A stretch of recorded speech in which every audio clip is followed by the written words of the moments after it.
নমস্কার, আপনাদের সবাইকে স্বাগত। গত কয়েক বছরে অরুণাচল প্রদেশের বিভিন্ন জায়গার নাম বারবার বদলেছে চীন। ভারত সরকারের পক্ষ থেকে চীনের এই নাম বদলানোর প্রচেষ্টাকে নস্যাৎ করা হয়েছে। বিদেশমন্ত্রী এস জয়শঙ্কর বলেছেন, নাম বদলালে তো হয় না, কোনো জায়গা কোনো দেশের দখলে চলে যায় না।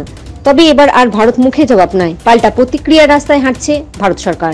নয়াদিল্লি যখন তৃতীয়বার মোদী সরকার গঠনের প্রস্তুতি চলেছে, একই সময় চীনের তিব্বত স্বায়ত্তশাসিত অঞ্চলের 2 ডজনের বেশি জায়গার নাম পরিবর্তন করতে চলেছে ভারত সরকার। প্রসঙ্গত, চীন এই অঞ্চলটাকে জাংনান বা দক্ষিণ তিব্বত। ভারতীয় সেনা সূত্র ধরে উদ্ধৃত করে এই বিষয়ে একটি প্রতিবেদন প্রকাশ করেছে the diplomat portal. The diplomat পোর্টালের প্রতিবেদনে চীনের করায়ত্ত দক্ষিণ তিব্বতের বেশ কয়েকটি জায়গার নাম উল্লেখ করা হয়েছে। এই জায়গাগুলির নতুন নাম ঘোষণা করার প্রস্তুতি নিচ্ছে ভারত। প্রধানমন্ত্রী নরেন্দ্র মোদীর নেতৃত্বে নতুন সরকার গঠনের পরপরই এই তিব্বতের নতুন জায়গাগুলির নাম ঘোষণা হতে পারে। নাম পরিবর্তনের এই বিষয়টি দেখছে ভারতীয় সেনাবাহিনী তথ্য যুদ্ধ বিভাগ। সূত্রের খবর, অরুণাচল প্রদেশে যে জায়গাগুলির নাম বদলানোর চেষ্টা করছে চীন, সেই নামগুলি অবৈধ প্রমাণ করার জন্য কলকাতার এশিয়াটিক সোসাইটির মতন প্রতিষ্ঠানগুলির সহযোগিতায় ব্যাপক ইতিহাস গবেষণা চালিয়েছে তথ্য যুদ্ধ বিভাগ।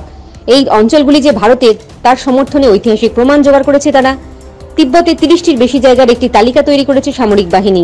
এই জায়গাগুলির নাম পরিবর্তন করা হবে বলে প্রাথমিকভাবে ঠিক হয়েছে।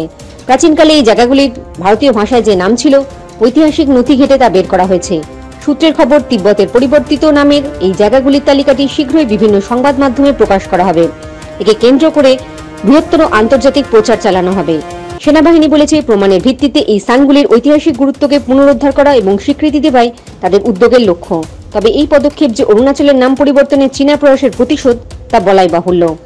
অরুণাচল প্রদেশ এবং চীন সীমান্তে অন্যান্য বিরোধের অঞ্চলগুলি নিয়ে বেজিংয়ের দাবির পাল্টা আখ্যান তৈরি করতে চাইছে নয়াদিল্লি। তবে কূটনৈতিক বিশ্লেষকদের মতে, প্রতিশোধমূলক প্রতিক্রিয়ার বাইরেও ভারতের এই পদক্ষেপের বড় প্রভাব পড়তে পারে। নয়াদিল্লির এই পদক্ষেপ ফের তিব্বত নিয়ে আলোচনা শুরু করতে পারে। বেজিং জোর করে তিব্বত দখলের পর নয়াদিল্লি একদিকে তিব্বতের চীনের অংশ হিসাবে স্বীকৃতি দিয়েছে, আবার অন্যদিকে দলাই লামাকে আশ্রয় দিয়েছে। চীনের আগ্রাসী পদক্ষেপের মোকাবিলায় মোদী সরকার তিব্বতের অবস্থান বদলাতে চায় বলে শোনা যাচ্ছে।